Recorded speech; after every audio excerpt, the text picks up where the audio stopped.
Good morning, class 6. I am Anil Bhagat, your science teacher from Modern International School, Hiswa. Welcome back to our e-learning program. Today, in this video lecture, we will discuss about electric bulb.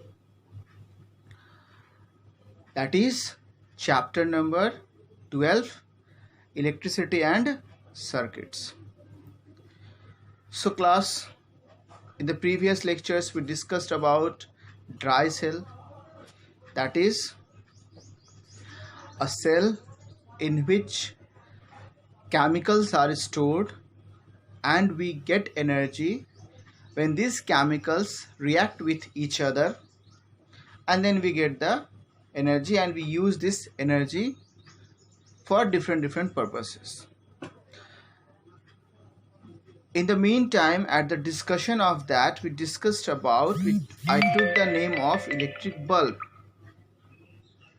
So now today we will discuss about what is the electric bulb is. So I think we all have seen that what is the electric bulb is. The outer structure we all have seen. That is, it is a round structure of glass, made up of glass, and at the bottom there is a steel coated or plastic coated material is there, and inside that bulb there is a thin structure that glow. When you pass the electricity through it, it will glow, it will become very hot and starts glowing. And then there is two thick wires are there which is attached at the bottom. So here is the thing, electric bulb is made up of glass. The upper structure is made up of glass, the lower structure is made up of steel or plastic type material, and in that there are two thicker wires which is connected at the bottom, and they are always separated, they never touch each other, they are separated. And on the top of these two thick wires there is a thin filament, which is attached with these two thick wires, and these two thick wires at the end of the bulb it is separated, and there are two small points are there through which these are connected. And inside the electric bulb, I mean between the wires and the glass surface, inside of that there are some type of gases are there, some type of gas is there. These gases are very less reactive, or inert gas you can say, or you can say noble gases. Example, take the name of argon. There sometimes it is asked that which gas is filled in the electric bulb. So take the name argon. So this gas, why this gas is there? Whenever you pass the electricity through these thick wires and the thin wire become very hot and it starts glowing, and always remember this thin wire, it has a very high melting point. If not, then because of hot it will melt. But no, it has a high melting point, so it will become hot and it starts glowing.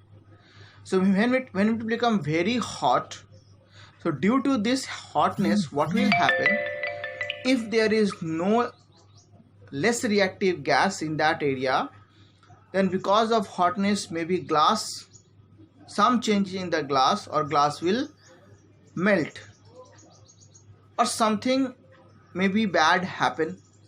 So to stop the heating effect, the gas is filled, and it will also help to spread the light of that glowing thin wire also. So this is the structure of a electric bulb. So whenever you connect with a holder, these 2 points, these 2 thicker wires at the end have 2 separate ends, and it is connected with the holder, and then it will glow. So there are 2 separate ends. Remember, there are 2 separate ends. The way we studied that in a circuit, there are 2 separate terminals are there, and these 2 separate terminals are attached with these 2 separate thick points. So this is the structure of electric bulb. I hope you are able to understand this structure of electric bulb.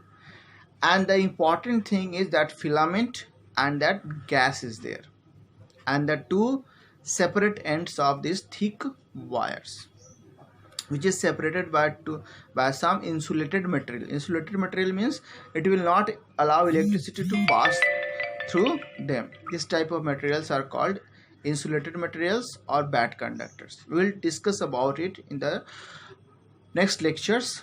So class, see this lecture again and again, read the book again and again. If any problem, ask me class. I will help you. Have a great day class.